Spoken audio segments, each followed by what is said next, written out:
والوں پہ فرض کیا گیا۔ آپ کو معلوم ہونا چاہیے کہ رب تبارک تعالیٰ نے نماز کو حکم دیا، اللہ نے فرمایا اقیموا الصلاۃ، نماز قائم کرو۔ اسی طرح رب تبارک تعالیٰ نے فرمایا کہ وآتوا الزکاۃ، زکات ادا کرو، واتموا الحج، حج پورا کرو۔ لیکن رب تبارک تعالیٰ نے نہیں فرمایا کہ دیکھو ہم بھی روزہ رکھتے ہیں اور اس سے پہلے والے بھی روزہ رکھتے ہیں، لیکن یاد رکھنا روزہ ایک ایسی عبادت ہے کہ جب رب تبارک تعالیٰ نے روزے کی بات آئی تو فرمایا کہ اے ایمان والو تم پر روزہ فرض کیا گیا، لیکن یہ نہ سوچو کہ یہ روزہ صرف تمہیں پر فرض کیا گیا ہے، بلکہ تمہاری تسلی کے لیے رب تبارک تعالیٰ نے کہا کہ جیسا کہ تم سے پہلے والوں فرض کیا گیا، لعلکم تتقون، تاکہ تم متقی اور پرہیزگار بن جاؤ، اس روزے کی برکت سے ایک تقوی اور طہارت والے ہو جاؤ۔ اور یقین جانو پیارے بزرگوں دوستو، اللہ کے رسول صلی اللہ علیہ وسلم ارشاد فرماتے ہیں کہ رمضان کا پہلا اشرہ رحمت کا ہے،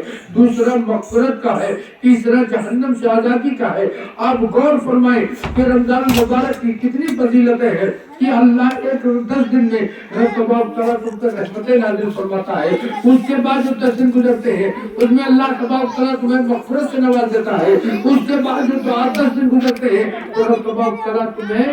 جنت سے آزادی عطا کر دیتا ہے، جہنم سے آزادی عطا فرما دیتا ہے۔ تو یاد رکھو یہ رمضان مبارک کی رحمت و شان ہے۔ اللہ تبارک تعالیٰ نے ہمیں اور آپ کو رمضان مبارک جیسا مہینہ نصیب فرمایا۔ اے لوگوں رمضان کے روزے رکھو، رمضان مبارک کا ادب و احترام کرو، یہاں تک کہ اگر رمضان مبارک کا ایک روزہ چھوٹ جائے گا تو رب تبارک تعالیٰ اسے کبھی معاف نہیں فرمائے گا۔ یاد رکھو مسلمانوں، اور میں آپ کو بتا دوں کہ اگر کوئی نفلی روزہ رکھتا ہے تو اللہ تبارک تعالیٰ اس کو جہنم سے کتنی دور کر دیتا ہے۔ آپ کو معلوم ہونا چاہیے کہ ایک نفلی روزے کے تعلق سے اللہ کے رسول صلی اللہ علیہ وسلم فرماتے ہیں کہ جو کوئی ایک نفلی روزہ رکھتا ہے تو جہنم سے اتنا دور ہو جاتا ہے جیسے کوے کا بچہ پیدا ہو اور پیدا ہونے کے بعد ڈوبنا شروع کرے، یہاں تک کہ اڑتا رہے، یہاں تک کہ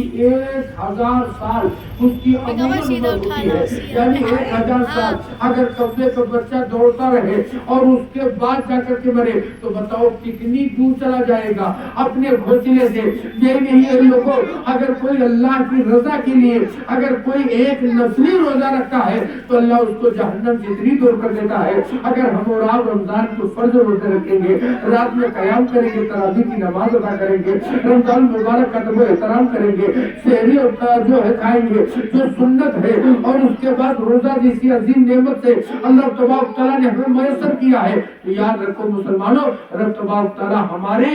کتنا ہمیں جہنم سے دور کر دے گا اور ہمیں جنت میں داخل کر دے گا۔ اور رمضان مبارک کا جیسی رمضان کے چاند نظر آیا، رب تبارک تعالیٰ فرماتا ہے ہم نے رحمت کے دروازے تمہارے لیے کھول دیے ہیں اور میں نے جہنم کے دروازوں کو بند کر دیا ہے، جنت کے دروازوں کو کھول دیا گیا ہے۔ یاد رکھو مسلمانوں، آج ہمیں ضرورت ہے کہ آج ہمیں رمضان مبارک جیسا مہینہ نصیب ہوا، رمضان مبارک جیسا عظمتوں والا مہینہ نصیب ہوا، لیکن اس کے باوجود ہم رمضان مبارک کا ادب نہیں کرتے، رمضان مبارک میں اہل اعلان کھاتے پیتے رہتے ہیں۔ اور میں آپ کو واقعے کے ذریعے بتا دوں کہ یاد رکھو مسلمانوں، اگر کوئی رمضان مبارک کا روزہ رکھے گا تو یقین جانو پیارے بزرگوں اور دوستوں، اللہ تبارک تعالیٰ اور رمضان مبارک کے روزے کی برکت تو کتنی ہے کہ رمضان مبارک اگر کوئی ادب کرے گا تو رب تبارک تعالیٰ اس کو کتنا بڑا اجر دیتا ہے۔ چنانچہ کہ یہودی کا بچہ تھا، ایک دن مسلمانوں کی بازار میں گیا اور جانے کے بعد اعلان کھانا کھا رہا تھا۔ چنانچہ جیسے یہودی باپ نے دیکھا کہ میرا بیٹا بازار میں اعلان کھا رہا ہے، اس کو جو ہے بہت غصہ آیا کہ اسے معلوم نہیں کہ رمضان مبارک کا مہینہ آ رہا ہے، رمضان مبارک کا مہینہ آ گیا ہے، یہ اعلان کھا رہا۔ اس نے اپنے بیٹے کو بلایا اور بلا کر کے ایک تھپڑ رسید کیا اور کرنے کے بعد کہا کہ اے میرے بیٹے کیا تم کو معلوم نہیں ہے کہ مسلمانوں کے رمضان کا مہینہ چل رہا ہے؟ اس نے کہا کہ صحیح ہے کہ رمضان مبارک کا مہینہ چل رہا ہے، لیکن اے میرے بابا یہ بتاؤ کہ تم بھی تو روزہ نہیں رکھتے ہو اور اس کے باوجود ہم کو منع کرتے ہو۔ تو اس یہودی کے جملے تھے، اس نے کہا میرے بیٹے صحیح کہتے ہو، میں مسلمان نہیں ہوں، میں روزہ نہیں رکھتا ہوں، لیکن رمضان شریف میں روزے کے مہینے کا ادب کرتا ہوں اور اس کا ادب کو احترام کرتا ہوں، لہذا تم بھی رمضان مبارک کے مہینے میں کہیں کھانے پیتے ہوئے نظر نہ آنا۔